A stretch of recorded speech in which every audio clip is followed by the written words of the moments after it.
Добро вечер од Параши, добро вечер гости од Скопје кои дојдат ова вечер да го направите парламентот онако како што треба. Овие тешки времења, луѓе достојанствени, луѓе горди, луѓе кои ја сакат Република Македонија и пред се сакам неколку тези да отворам ова вечер. Ја нема да зборувам за она што е демократија. Многу кажавте во овие 52 дена. Нема да зборувам за она што се случуваше таму во најголемијата куќа законодавниот дом Република Македонија. Ова вечер очекувате неколку одговори од мене. И тие одговори ќе ги упатам ова вечер пред вас.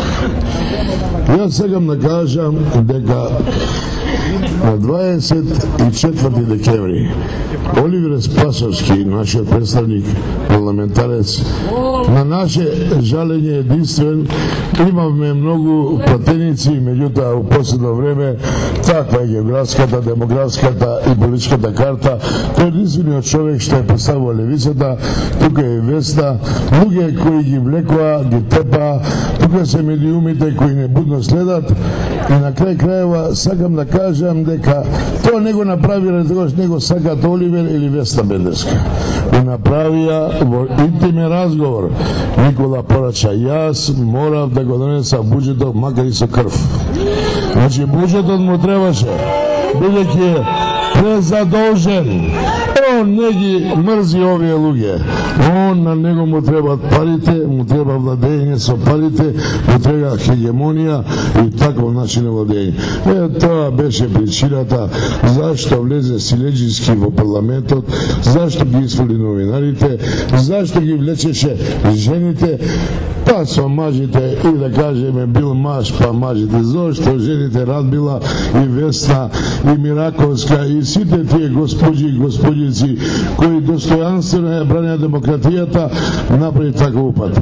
Му треба пари и тоа беше единствениот разлог. Сега ги поставиме тезите.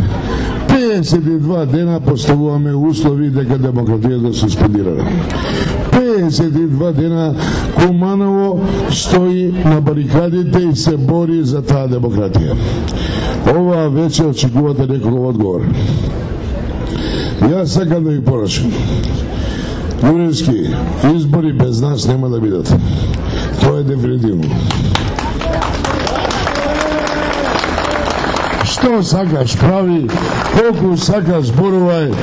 Јас не давам воредни избори, јас не давам датуми, јас не давам. Колку сакаш да се опираш. Ти не можеш да бидеш во 21 век.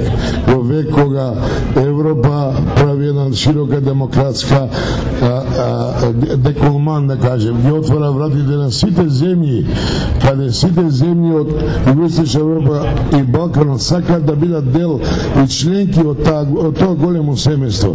Ти сакаш да ја затвориш Македонија во систем на Белорусија, во систем на Северна Кореја и некои други диктаторски режими. Те боли што кажале, јас сум диктатор. Па мајсторе, ако сакаш да не бидеш диктатор, излези и покажи дека си таков.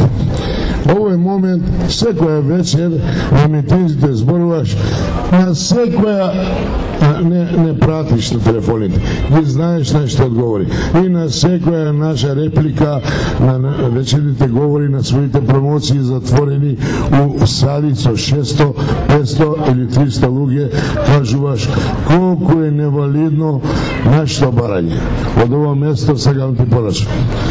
Избора не ќе бити. Без нас нема избори. Тоа е крайното. Куманово тоа го сака. Ова вечер овие луѓе сакаат да чујат нешто. Јас одговорно тврдам пред сите овие луѓе, со сиот мој политички капитал кој го носам за овие 8 години. И сакам да кажам дека нема да се плашите. Он не смее, не може, он е кукавица, нема да иде на избори без нас. Нема да зборуваме како ги тепаа Бендерска и Оливер. Нема да зборуваме зошто го направи тоа. Ќе зборуваме што понатаму, пријателе.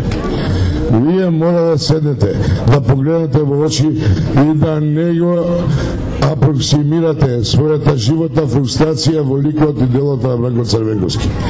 Вие, на крај крајева, тоа е ваша лична работа.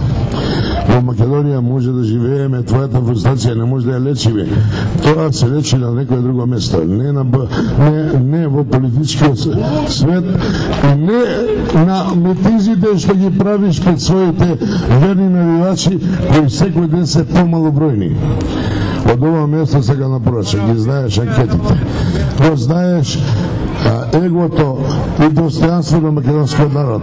Готов си, секој ден се помалку и помалку добиваш поддршка.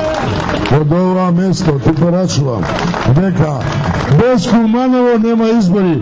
Бидете спокојни, мои кумановци. Избора не ќе биде без нас. Да живее Куманово, да живее Македонија!